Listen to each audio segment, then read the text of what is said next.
अगर भगवान भूत अधिपति भगवान शंकर का स्मरण कर कर, पंचाक्षर मंत्र का स्मरण कर कर अगर आप पूजन में बैठ रहे हैं, लक्ष्मी पूजन कर रहे हैं, तो ये पक्का है अगर हमसे कुछ त्रुटि हो भी गई तो भगवान भोलेनाथ उसको क्षमा कर देंगे। और माता से निवेदन करना, हे लक्ष्मी मैया, हे वैभव लक्ष्मी, हे माता अष्टलक्ष्मी, हे माँ संतान लक्ष्मी, धान्य लक्ष्मी, वैभव लक्ष्मी, प्रतिष्ठा लक्ष्मी, यश लक्ष्मी, कीर्ति लक्ष्मी, आरोग्य लक्ष्मी, संतान लक्ष्मी, हे माँ ऐसी कृपा करिए, आप हमारे घर से रुष्ट होकर ना जाइएगा। ये घर, ये परिवार, ये सब आपका है,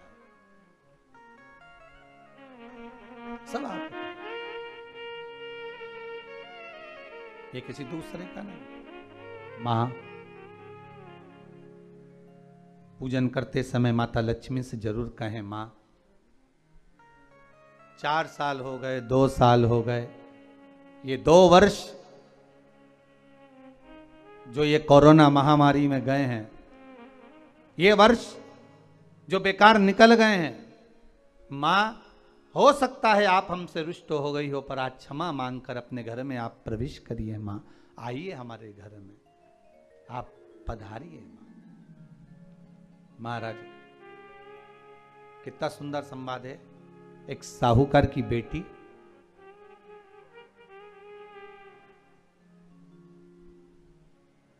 साहूकार की पुत्री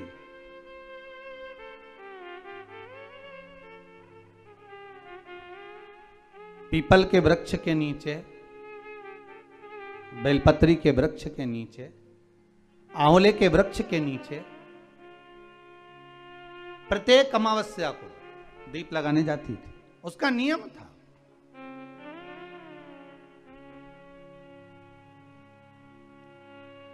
साहूकार की पुत्री प्रत्येक अमावस्या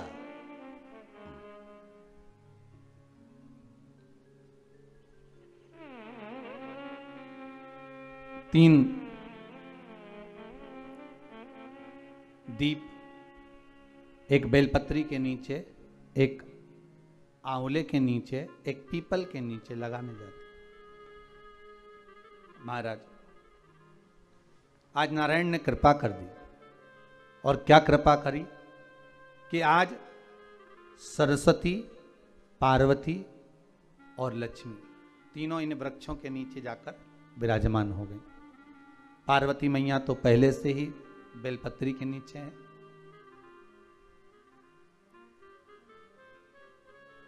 स्वयं सरस्वती मैया, लक्ष्मी मैया आंवले और पीपल के नीचे विराजमान हो गई।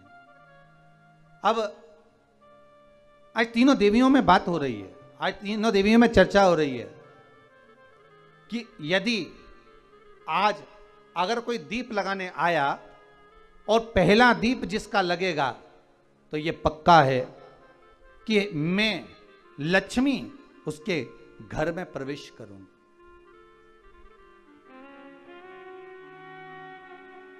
सरस्वती जी बोली, जो पहले बार दीप लगाने के लिए प्रथम में आएगा, मैं उससे अपनी सहेली बना लूंगी, उसको अपनी मित्र बना लूंगी। पार्वती जी बोली, जो प्रथम दीप लगाने आएगा, पार्वती जी कहती हैं, मैं भगवान शिव से कहकर उनका कल्याण करवा दूंगी। अब ये साहूकार की बेटी, वो साहूकार जो कहने का तो साहूकार था, धन पूर्व में बहुत था, पर अब इसके पास में कुछ भी नहीं बचा था। देखिए, सुख दुख तो जीवन में चलता रहता है। आज सुख है, कल दुख है, फिर दुख है, फिर सुख है, ये जीवन में चलता रहता है। भगवान ने दिया, हो सकता है पूर्व में आपके पास में खूब धन होगा, वैभव होगा, सत्ता होगी, फैक्ट्रियां भी होंगी, दुकान भी होगा, धंधा भी होगा, पानी भी होगा, सब कुछ, सारी सत्ता आपके पास में होगी, पर समय की घड़ी किसने देखी है साहब? कौन देखा घड़ी को, कौन देखा पल को? इसीलिए कहते हैं ना, बार बार कहते हैं, तेरा पल पल बीता जाए, मुख से जप ले नमः शिवाय, ओम नमः शिवाय, ओम नमः शिवाय। बड़ी मुश्किल से मिलता है। घड़ी, पल, समय, नक्षत्र कब बदल जाए किसको मालूम है? आज साहूकार के जीवन में था साहूकार कहने का, पर धन नहीं था, वैभव नहीं था, सब समाप्त हो गया था, कहीं पैसा चले गया, लग गया। महाराज बेटी ने वही दीप तैयार करे। दीपावली की अमावस्या नहीं थी, पर दूसरी जो अमावस्या थी उस अमावस्या पे उसने दीप लगाया। जैसे ही दीप लगाया, 3 देवियों ने आवाज लगाई, अरे सखी सुनो तो। साहूकार की बेटी बोली, किसकी आवाज आ रही है? अरे सखी सुनो तो। सखी ने कहा, क्या बात है? आवाज आई, 3 सुंदर स्त्रियां, बड़ी सुंदर युवती बनकर, सुंदर आभूषण वस्त्र पहनकर बैठी हुई थी। एक ही जगह पर तीनों बैठी हुई हैं। इसी को त्रिवेणी कहते हैं महाराज। जो त्रिवेणी का जो वृक्ष होता है, उसमें 3 त्रिवेणी का जो वृक्ष होता है उसमें दिए लगाने का बड़ा महत्व होता है, तो इसी को त्रिवेणी कहते हैं। तीनों बैठी हुई थी। अब तीनों बैठी, आवाज लगाया, हम आपको सहेली बनाना चाहते हैं, सखी बनाना चाहते हैं, आप हमारी सहेली बनेंगी?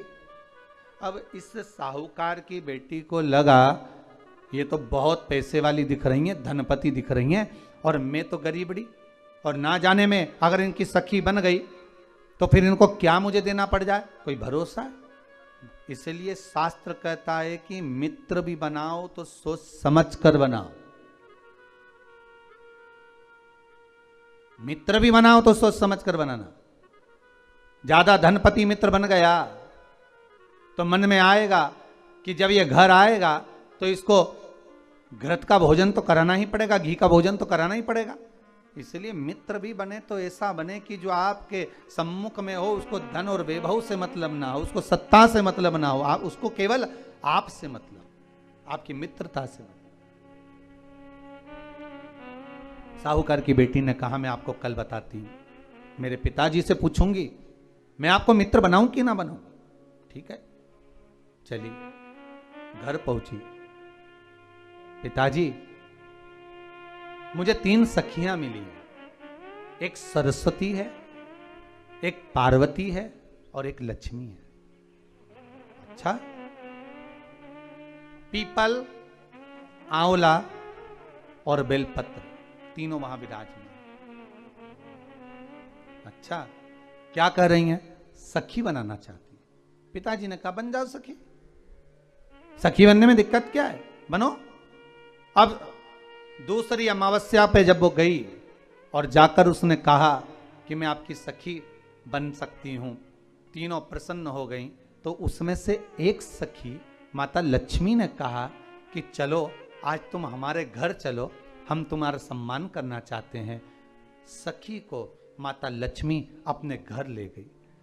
साहूकार की बेटी को जब घर लेकर गई, सुंदर सोने की चौकी, सोने की थाली और सोने के गिलास, पकवान एक से बढ़कर एक माता लक्ष्मी ने जब साहूकार की बेटी के सामने परोसे, इधर माता सरस्वती, इधर माता पार्वती नजदीक में बैठ गई और साहूकार की बेटी पकवान को पाने लगी।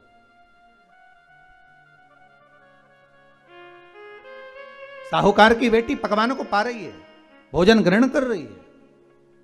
अब भोजन करने के बाद साहूकार की बेटी चली गई।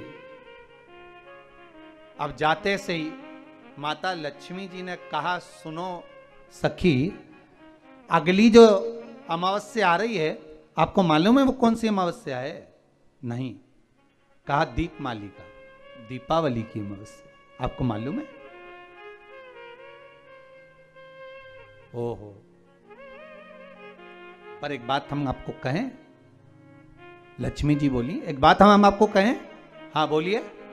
हम चाहते हैं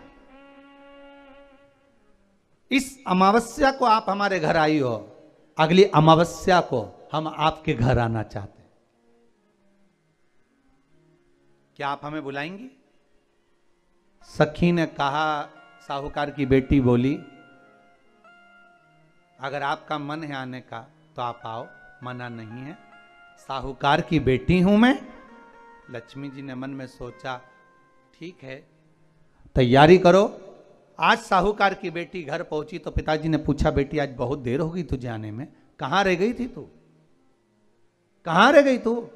बेटी कहती है, 3 सखियों के घर गई थी, आने में देरी हो गई, पर मेरी सहेली माता लक्ष्मी जी कह रही हैं कि अमावस्या के दिन मैं तुम्हारे घर में आऊंगी।